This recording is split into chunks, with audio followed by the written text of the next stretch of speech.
Hello, friends. Welcome to the Base Life Podcast. Great to be with you today. I'm the Base Life Guru. I'm the guru. I know what to do. I know how to be fit. I know how to get women. I know how to get rich. I've got all the answers for you, and I also have Jesus Christ. And I tell you right now, you cannot be based and be an atheist. You cannot be based and be a Muslim following the Prophet Muhammad. The Prophet Muhammad, peace be upon him. That's not based. That's pathetic. That's lame. That's nothing. If you're not based in Christ, you're building your foundation of your manhood on nothing. So just know that. If you disagree with me, just know you're wrong. Just know you're wrong. It's okay. It's okay to be wrong. I mean, hey, I've been wrong more in life than I've been right. I finally attained being right about something. But take my advice and meditate on it and pray on it, because if you're not based in Christ, you're based in absolutely nothing. Let's get into what I'm seeing on the Christian dating scene as a man who came to Christ, wanted to do things the right way. I used to be out at the clubs doing all this, trying to find the hottest chick in the club to make my girlfriend. And I had a lot of success with it. Not at getting girlfriends, but at getting girls. And one thing that I learned as I started to Christian date is that I'd have to lower my standards a little bit physically. The best looking girls, unfortunately, in many cases, are into yoga, are into spirituality. If you've been on the dating apps, you see the spirituality nonsense. What does that mean? What spirits are you praying to? As a Christian, I know you're praying to demons. They may make you feel good. They may make you think that you're on the right path. You're worshiping demons over there. You better wake up. And thankfully, a lot of women are, and they're becoming Christians. So I started to rethink the whole thing. I said, you know what? Maybe it's not about looks. It's not about having the baddest girl. It's about having the best girl that loves Jesus and loves the Bible and goes to church and is doing everything right, because, you know, in 10, 20, 30 years, I'm not going to be looking so hot either, even though I think I will be. I need to be digging deeper. I need to be looking deeper. So I started doing that. I started dating girls that I probably wouldn't have given a second look at in the club. And it's not going well. It's actually surprising what I'm seeing from these women. You'd think if I'd lowered my standards, this would be a piece of cake. I'm actually getting rejected. And I say rejected because I haven't exactly gone all in on anything. I'm getting rejected by women that are not in my league. And I'm saying, well, if I'm not in your league, what about the guy who's 6 inches shorter than me? What about the guy who doesn't have as much money as I have? What about the guy that doesn't have an amazing base personality? What about that guy? He has no chance. He has no chance. If I'm being rejected by girls, and again, I say rejected, I mean, like I said, I wasn't exactly ring shopping or even taking it seriously. I wasn't even thinking about introducing him to anybody I know or being seen in public. But I'm looking at some of these women and I'm thinking, you're not even in the league and you're rejecting someone like me? I'm leading groups at church. I'm serving in church. I'm doing everything right. I'm a fun guy, a cool guy, base guy, someone you'd want to introduce, someone who's going to provide the DNA to maybe in some cases overcompensate for your lack of DNA to make this, make a beautiful child. I'm getting rejected, and my first thought wasn't, woe is me. I could take it. I don't care. I wasn't even really thinking about even dating any of these girls. I started thinking, what about the other guys? What about them? They don't have a chance. And I'm telling you, we're seeing this in our society, especially from Christian men. Get around brotherhood. Everyone's saying the same things. No, the only people that are saying there's a lot of great women out there have been married for 50 years to their high school sweetheart. Let me tell you, Grandpa, the times have changed. Women are not like old Beth or Mary or whatever you call their name. These women are different now. And you'll say, well, what about the Christian women? There's got to be a lot of great Christian women at church, John. You're just not looking in the right place. Oh, we're looking.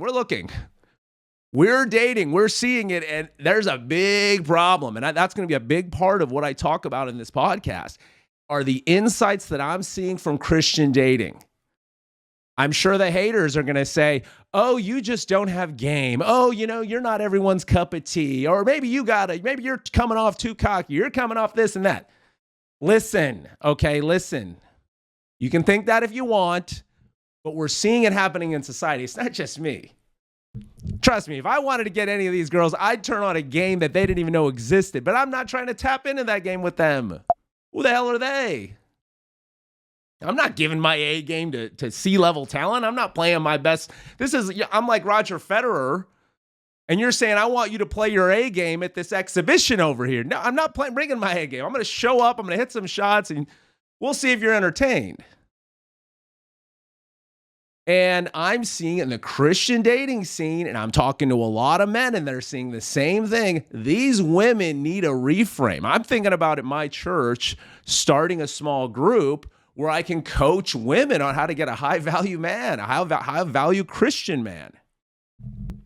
Oh, no, we got it covered. We know what to do. We know what to do. No, ladies, you don't know what to do. You're lost. You're beyond lost. Are some people finding success? Sure. Are most people? Absolutely not. And the proof is in the pudding. I'm specifically talking about women. Look, the girls that are 20 to 25, have the highest standards in the world. I mean, you can put your sights on getting a Christian billionaire. You can do whatever you want. I'm talking about the ladies that are 30 plus or even 28 plus, single mothers, people with some baggage, people bringing a little bit more to the party than everyone was asking for. I'm looking at these women and saying, I need to help you out a little bit because a little change in your frame will give you a better life. But what you're seeking right now, that man does not exist. He doesn't exist. They say they want a Christian man. They say they want a guy who's faithfully serving Christ and doing this and that and isn't an alcoholic and all fair demands. But they're applying their worldly standards. See, most of these women are just as addicted to social media as everybody else, as the Instagram thought. They're just as addicted. And they don't think they're getting programmed. So they've just created this image in their head, like, I'm a great prize and I'm serving Christ, so I should be able to get a guy with all of these things. And if there's any resistance against that, it's the guy's fault. It's all the guys. I'm a princess. I'm the best thing here. Let me tell you, women, you're not. You're not. On this show, we're going to be talking to women, and I hope to have some women. If you disagree with me, come on the show. We have 0 subscribers at the moment. Come on the show. Let's talk. You can go camera off if you want. If you want to go camera on, that's great too. And I'm going to talk to these women because you need a reframe. Everything in life is about reframes. You need to find a way to put a frame on your reality so that you love it. A filter on your reality. Kind of like the filter I'm putting on this. I look super tan and everything. You need to put a filter on your reality so that you can find a good Christian man with good character and can get in a relationship and have kids if that's what you want to do and have a family, or maybe even find a stepdad for your child to help you raise him to make your load a little easier. But right now, I'm seeing women that are setting themselves up for a life of solitude. Being around the girls, saying, oh, no, I can't find a good guy these days. They're so hard to find. Oh, no, they're everywhere. They're everywhere. You're not looking for that guy because you're applying your worldly standards. So the frame's messed up, and these women are going to find out the hard way because time is a ticking. Time's a ticking. Tick-tock, tick-tock. Not the app you're addicted to, but your biological clock is ticking down, and it's not going in your favor. I'm hanging out with guys. These guys are getting more fit. They're losing weight. They're working on their purpose. They're doing all these great things. They're living a base life. And I see the women getting lazier, putting in less effort, putting higher demands. This concept of hoflation is a very real thing. What's hoflation? Well, you know what inflation is? The price of everything is going up. You're getting the same goods for a higher price. We're seeing this on the dating scene, especially the Christian dating scene. There, I said it. I'm seeing women that are not at the level demanding higher prices than ever, and the juice is not worth the squeeze. And I'm not the only one saying it. We're seeing it in society. Men are choosing to take themselves out of the dating market, saying it's not worth it. Let me tell you women something, Christian women. We're not supposed to be having intimacy and sex before marriage, right? Which means that you need to be playing your A game in the beginning. because the prize is way down the line if we want to do things the right way. And it's not even a prize. If you've been around the block, there's no woman out there that's going to blow my mind. Let me tell you right now, nobody's blowing my mind in the sack, okay? I've been there. We've been there. We know. I know what's possible. No one's going to blow my mind, at least not for a few nights, more than a few nights. You might blow my mind a couple nights. By the fifth night, I'm like, I've had my mind blown. Nothing changing. There's a good chance we've had better, and that's okay. Look, it's different when you're in Christian dating, right?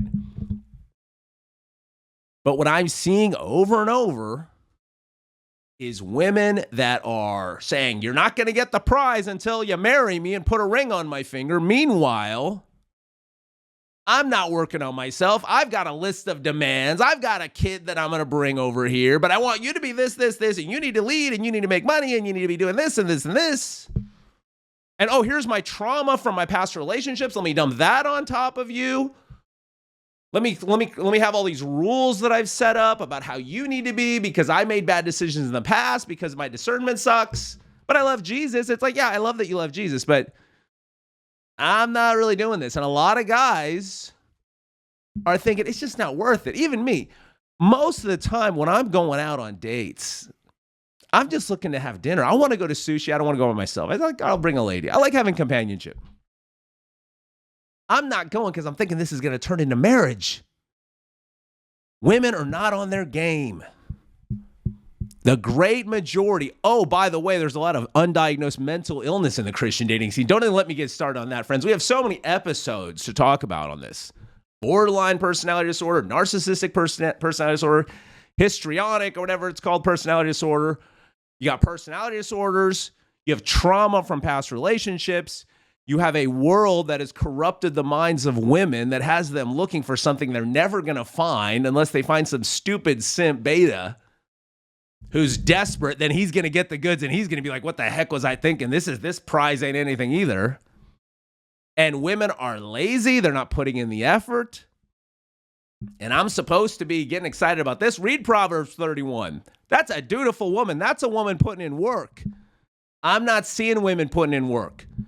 Unless they're making a big list of all the things they want that no guy's going to ever be able to do.